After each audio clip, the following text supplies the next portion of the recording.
헌정사상 처음으로 30대 당대표가 된 국민의힘 이준석 대표가 첫 출근길에 대중교통을 이용하는 등 정치권의 상식을 깨는 행보를 보여주고 있는데요. 민주당 내에선 혁신 경쟁은 이제부터 시작이라며 대선 후보 선출 과정부터 새롭고 신선한 인물이 이끌도록 하자는 목소리가 나오고 있습니다. 네, 정치권 소식 짚어보겠습니다. 한상익 가천대 교수, 김우석 국민대 개관 교수 두 분과 함께합니다. 어서 오십시오. 안녕하십니까?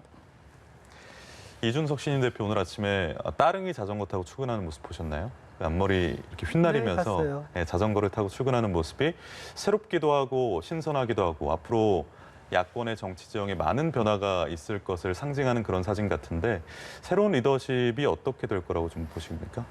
자전거 2004년에도 자전거 타고 출근하신 국회의원들 꽤 있었어요. 당대표가 처음이죠. 당대표는 처음이긴 한데 예. 중진 의원들도 많이 그랬어요. 근데 글쎄 모습으로 혁신되는 건 아니죠. 어쨌든 이준석 대표가 당선된 건 파격입니다.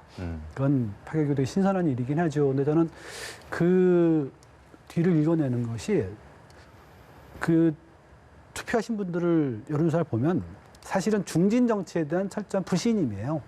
중진 정치에 대한 불신임을 때려놓고 그 대상으로 찝은 거죠. 문제는 선거와 이제 운영이 좀 달라요. 선거는 자기 말씀하신 대로 촌철살인이나 이런 그럴듯한 이야기들 이제 유권자하고 경쟁력 바라보면 되는 건데 당 운영은 이제 행정과 운영 뒤도 바라봐야도 그렇거든요. 그 프랑스의 마크롱 대통령이 39살의 대통령이 됐을 때 얼마나 사람들이 열광을 했습니까? 프랑스에서 아주 보기 드문 67% 지지율이 나왔었거든요. 1년 만에 20%가 됐어요. 정제되지 않은 메시지. 그리고 뭔가 선거 때 보여줬던 그런 사이다 같은 그런 발언들, 정책을 해야 한다는 강박관념이 완전히 무너뜨려 버렸거든요. 운영은 완전히 다른 겁니다. 그래서 이제 진정한 시험 때는 전 지금부터라고 생각을 해요. 어떻게 선거 때 보여주었던 어떤 뭐 솔직하다고 해야 될지 무례하다고 해야 될지 뭐 경쾌하다고 해야 될지 경박하다고 해야 될지 이런 메시지를 넘어서 진짜 큰 조직 상무 제1야당을 운영하는 리더십 어떻게 신구 조화를 만들고 안정적이면서도 경쾌하게 혁신할 수 있을 것인가. 이 문제에 대한 숙제는 이제 이준석 당대표가 짊어진 거죠. 그리고 아마 본인이 더 고민이 많을 거예요. 어떻게 할 것인가. 또 똑똑한 분이니까 많을 겁니다. 뭐 글쎄요. 아직은 잘 모르겠어요. 잘하실지 어떨지에 대해서는 평가 내리기는 이른 상황이긴 하죠. 선거용 능력과 당 운영 능력은 분명히 좀 다르다라고 하셨는데 동의를 좀 하시는지요, 교수님? 물론이죠. 그런데 대체적으로 선거 능력이 없이 당 운영, 뭐 정치 운영 뭐 이런 건 얘기할 수 없으니까 어찌됐든 돌파하는 건 선거 능력이니까 그런 면에서는 일점을 먹고 들어가는 거죠. 그런 면에서 우려하신 부분들도 뭐 잘 알고 있을 겁니다. 그리고 선거 과정 속에서 계속 그런 우려들이 계속 나왔거든요. 그걸 모를 리가 없으니까 굉장히 여러 가지로 대비를 하고 있다고 생각을 하는데 저는 이 부분이 한국 정치사에서 패러다임이 바뀌는 순간이 아닌가 그런 생각이 들어요. 사실 이게 패러다임이 바뀌는지 일시적인 현상인지 이거는 사실 온전히 이준석 대표가 하기에 따라서 달라지는 거죠. 네. 첫 번째 국민의 입장에서 보기에는 기존의 정치권에 대한 그 신물이 난다는 표현을 많이 써요. 그러면 뭔가 변화를 일으켰는데 어디서부터 변화를 일으킬 것인가. 여권은 너무 강고해서 어떻게 틈이 없는 거예요. 그러니까 야권으로 가는데 야권에 하기에 대통령 후보를 하기에는 좀 모험적이잖아요. 그런 면에서 그 전 단계에 대통령 후보를 만들어내는 제1야당의 대표를 파격적으로 교체해가지고 실제적인 충격파를 주자라고 하는 게 국민들의 생각이셨던 것 같아요. 여기에서 부응해가지고 이준석 대표 같은 경우에는 이상과 현실을 가장 잘 접목해 가고 있다. 사실은 처음에 많은 패널들이 얘기하기를 왜 젊은 사람이 대구에 가가지고 계속 이러느냐 이런 비판들을 많이 했지 않습니까? 네. 그럼에도 불구하고 전장을 아는 건 굉장히 중요합니다. 표가 많은 데에서 시간을 많이 하는 건 너무나 당연한 거예요. 그런 면에서는 굉장히 현실에 대한 감각이 뛰어나고 그렇다고 해가지고 현실에 대한 매몰되면 대부분 현실돼가지고 거기에 가서 눈치를 보고 거기에 맞춘 립 서비스를 하고 이렇게 하는데 이준석 대표는 대구에 가지고 박근혜 전 대통령의 탄핵 문제가 합당했다. 이렇게 얘기하면서 소신을 꺾지 않았어요. 그래가지고 대구에서도 높은 지지도를 받아냈거든요. 그런 면에서 현실과 이상을 조화시켜가지고 일단은 국민들한테 인정을 받았다.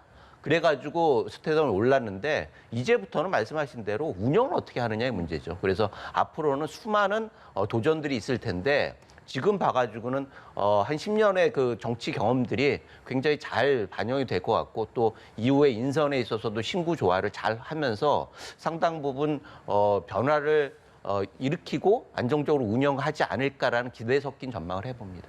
이상과 현실을 좀 잘 접목했다. 확실히 좀 앞으로의 운영 능력이 주목되는 부분이기도 한데요. 또 민주당의 송영길 대표와 좀 비교를 하자면 물론 뭐 나이에서 오는 차이도 좀 있겠지만 또 86 운동권 출신이고 뭐 5선 중진 출신이고 이런 부분이 굉장히 좀 큰 차이를 또 비교가 되기도 하거든요. 두 사람의 케미가 있다면 앞으로 어떻게 전망하시는지요? 그렇죠. 이른바 국민의힘에서 이제 친이 친박 중진들이 있었다면은 지금 민주당에서 핵심은 이제 386, 지금 586이라고 하죠. 그분들이죠. 또 이제 송영길 대표는 그들의 대표적인 인물이기도 하고요. 만약 케미라고 얘기를 할 때, 케미란 말이 무엇을 의미하는지 참 정확하게 모르겠으나 사실은 직으로 봐야 돼요.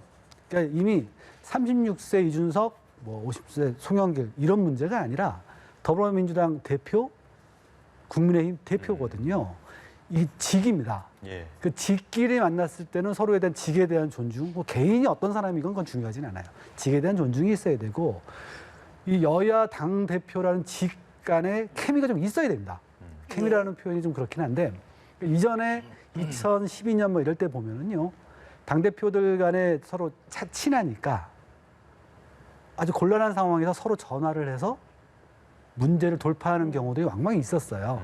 근데 이런 것들도 사실 정치에 되게 중요하거든요. 네. 근데 이런 부분에서 이제 서로가 너무 안 겹치니까 국회의원도 안 하셨으니까 이준석 당대표는 이런 부분에 대해서 과연 잘 해내갈까 이런 고민들이 있는 건데 저는 서로의 직에 대한 존중 그리고 내가 해야 될 직만 우선 잘 지키는 것만으로도 상당히 한국 정치에서는 좀 정상화되지 않을까. 지금 너무 안 좋거든요. 서로 여야 당대표한테는 존중이 좀 없어요.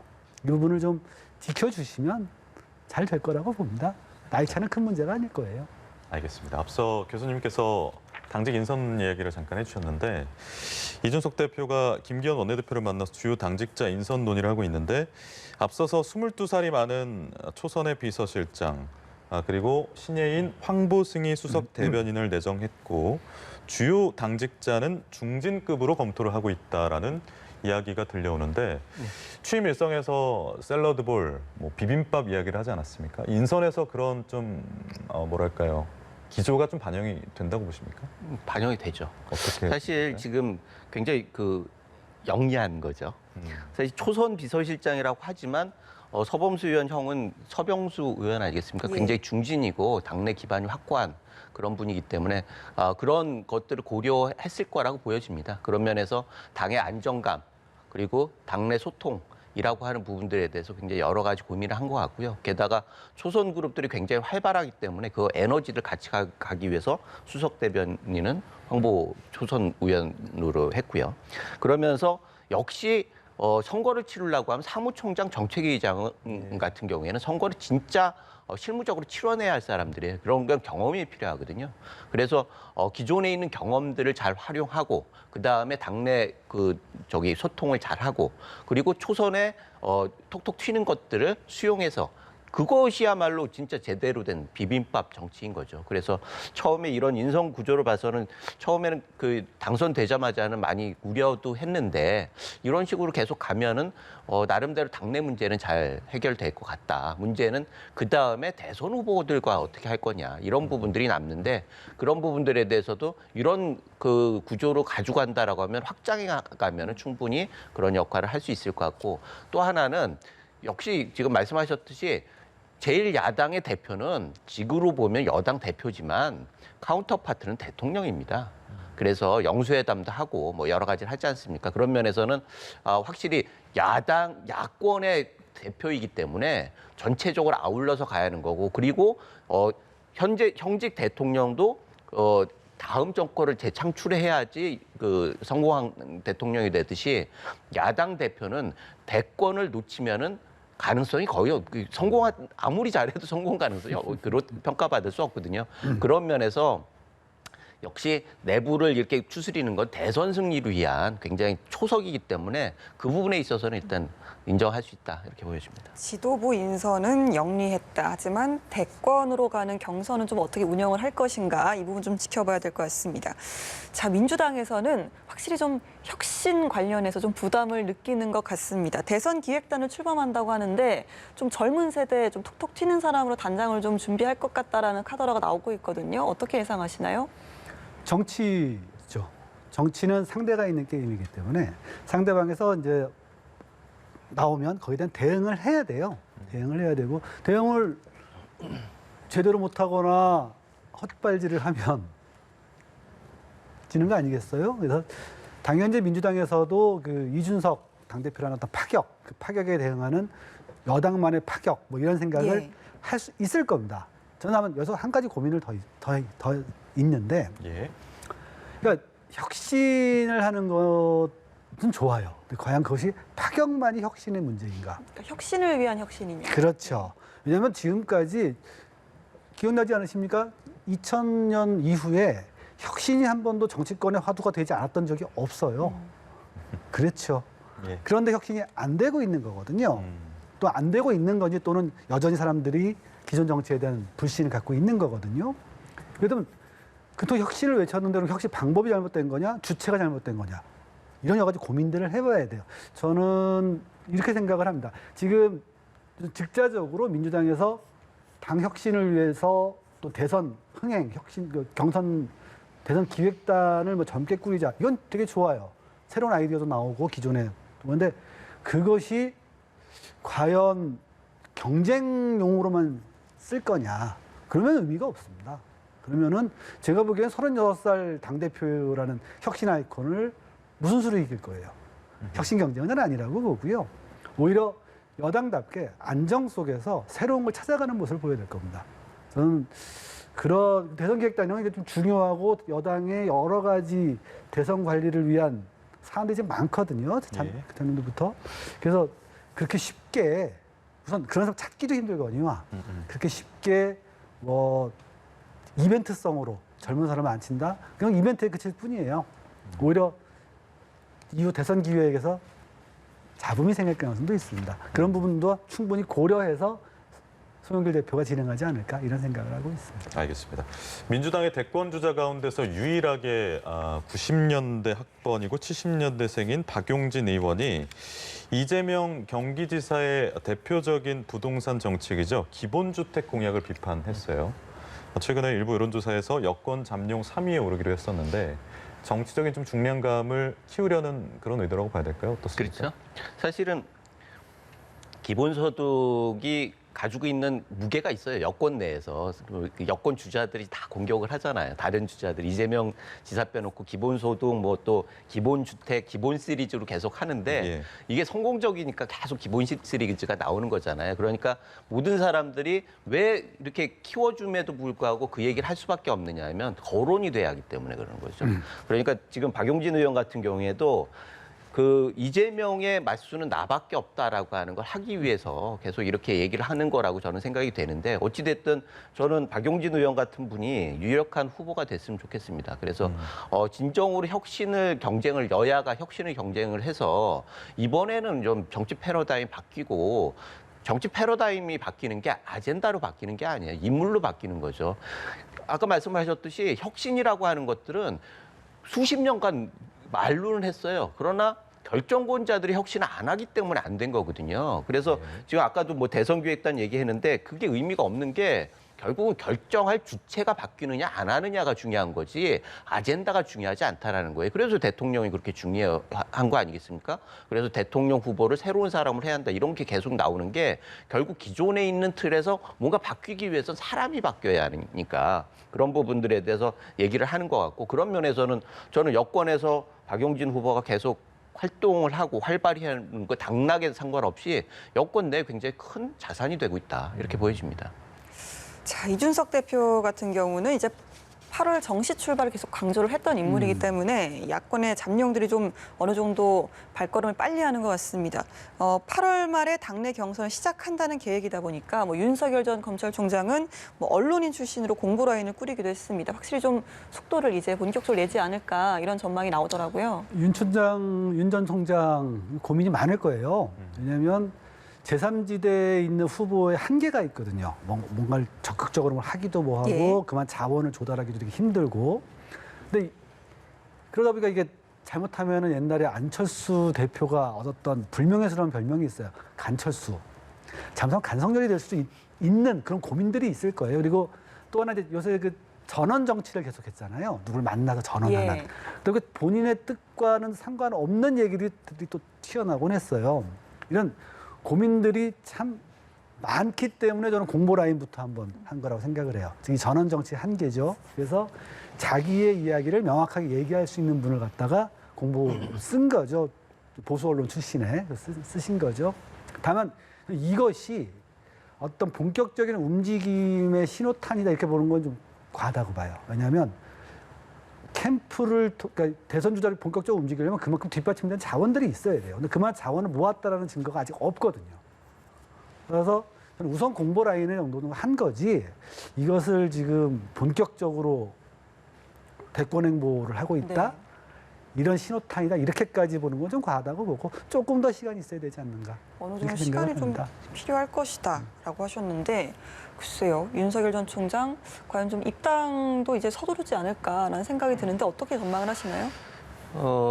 많은 분들 뭐 특히 한 교수님을 비롯해서 여권에 있는 분은 그냥 독립적으로 해라 계속 그렇게 얘기하는데 가능성이 없는 걸 자꾸 부추기고 있는 거예요. 그래서 지금 윤 총장도 다양한 얘기를 계속 듣고 있습니다. 그런데 제가 이제 제3지대는 포기했구나라고 느끼는 게 김종인 전 비대위원장하고 약간 거리를 두면서 이제는 뭐 대안이 없어지는 거 아니에요. 그래가지고 결국 입당을 할 수밖에 없다. 그렇게 판단을 하신 걸로 생각을 하는데 타이밍이죠. 사실은 타이밍이 지난번 재보선 전에 들어왔으면 재보선 승리가 본인의 공이 됐던 거고 이번 전대 같은 경우에 전대 전에 했으면은 전대 주관자가 되는 거예요. 그래가지고 누가 되든 자기의 눈치를 안 볼 수가 없는 상황이 됐는데 어찌됐든 그것도 타이밍 놓쳤죠. 그리고 이제 대선 후보 경선을 앞두고 8월 말까지 입당을 하지 않으면 열차가 떠나겠다. 이렇게 하는 상황이 됐는데 어찌됐든 정치는 타이밍이고 타이밍은 주도권입니다.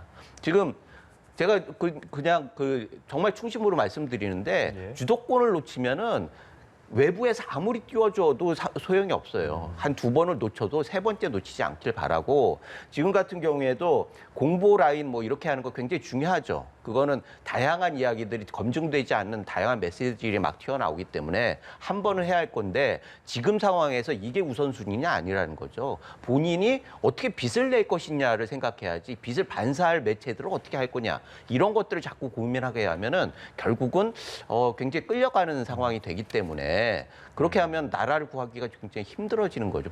당신이 얘기하듯이 나라를 구하는 건 굉장히 힘들어지고 본인의 역할도 굉장히 제한되고 그래서 이렇게 국민들이 환호를 해줄 때 결단을 통해서 이제 더 늦추면은 상당히 힘들어진다. 그래서 저는 그런 면에서 관측과 관계없이 빨리 입당을 결정하고 선언을 하고 결단을 해야 할 때다. 뭔가 시기를 정한다면 언제쯤으로 보세요? 바로 해야죠. 바로 해야 된다. 지금 당내에서 전당대회 끝날 때 이때가 타이밍이에요. 사실은 이렇게 해가지고 이준석 효과가 확 붙었잖아요. 그 다음에 사람들이 그러면 누구지? 라고 할 때 여기에서 아젠다를 던져야죠.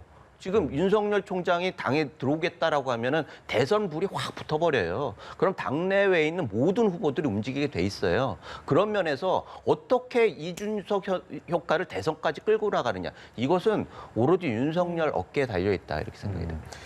근데 야권에서는 뭐 하태경, 김태호 의원도 대권 출마를 시사했고 여기에 유승민 전 의원, 원희룡 제주지사, 홍준표 의원도 가세할 걸로 보이는데 안철수 국민의당 대표도 합당 이슈를 내걸 걸로 보이고 어제 이준석 대표하고 만났다고 하더라고요. 그래요? 이슈가 많은 것 같습니다. 사실 처음에 이준석 대표 얘기할 때 특정 후보를 지지한다 뭐 이러면서 우려들을 많이 했잖아요. 그런데 이준석 대표가 얘기하기를 그런 우려가 있기 때문에 더욱더 공정할 수밖에 없다.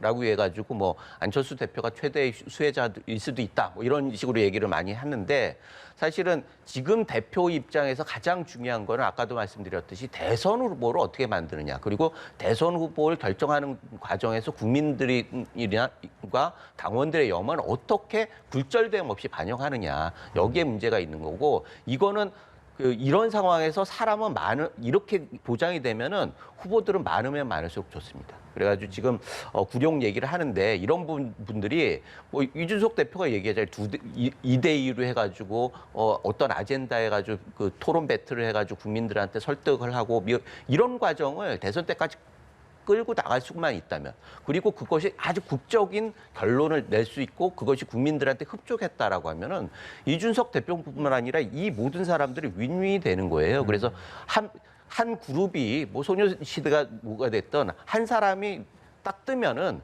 다른 사람들이 다 뜨게 돼 있고 한 사람 한 사람이 빛을 발해요. 그런데 지금 같은 경우에는 너 안 돼, 너 안 돼 그러면은 그 그룹은 유지가 될 수가 없어요. 그런 면에서 지금은 윤석열 총장을 비롯해서 다른 각자의 사람들이 각자의 아젠다를 가지고 치열하게 싸우고 그것을 이준석 대표가 잘 관리하면은 저는 뭐 충분히 승산이 있고 아름다운 경선과 대선 치를 수 있다 이렇게 보여집니다. 예.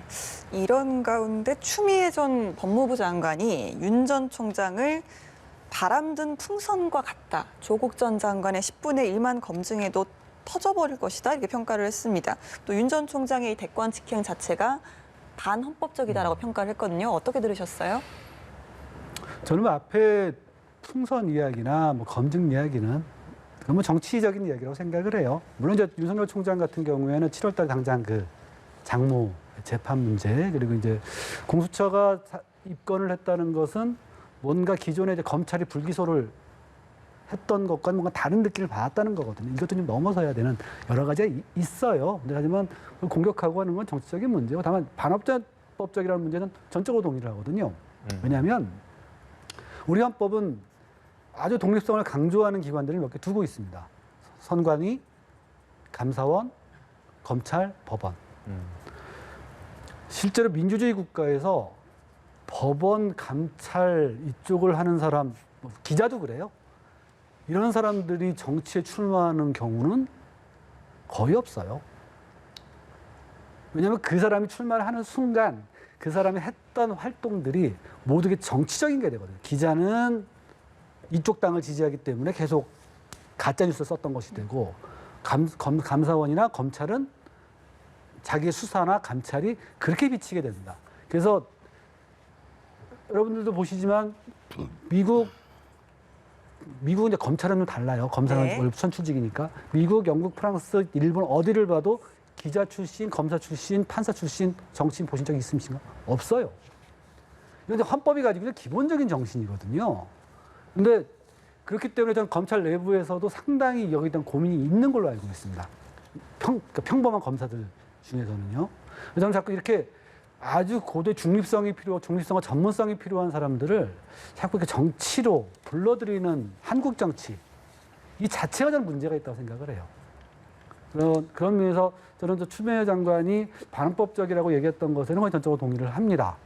다만 뭐 검증 문제 추미애 장관이 출마하기 위해서 쳤느냐 그건 이제 추미애 장관만이 아는 문제죠. 추미애 장관은 굉장히 윤석열 총장에 대해서 뭐라 그럴까? 저분이 하는 행동들이 정치를 하기 위해서 매우 그 헌법이 정한 중립성을 침해한 행동이었다는 판단을 갖고 계신 것 같아요. 그런 얘기를 자꾸 하시는 거죠. 네. 아니 여기에서 제가 하나만 말씀드리면 누가 대권 후보를 만들었냐 말이죠. 본인이 만들었잖아요. 그리고 그렇게 만드는 게 본인의 행동이 반헌법적이었던 거죠. 그래서 안 하겠다는 사람을 대권 후보로 올려놓고 국민들이 성원을 받으면서 결국 나갈 수밖에 없는 상황을 만들었어요. 그거를 자기가 반헌법적이다, 뭐 막말을 해가면서 이렇게 하는 게 과연 정상적인가? 이런 부분들을 여권 내에서도 굉장히 심각하게 생각해봐야 한다고 생각합니다. 알겠습니다. 오늘 두 분과 함께했습니다. 한상익 가천대 교수, 김우석 국민대 개건 교수였습니다. 고맙습니다. 감사합니다.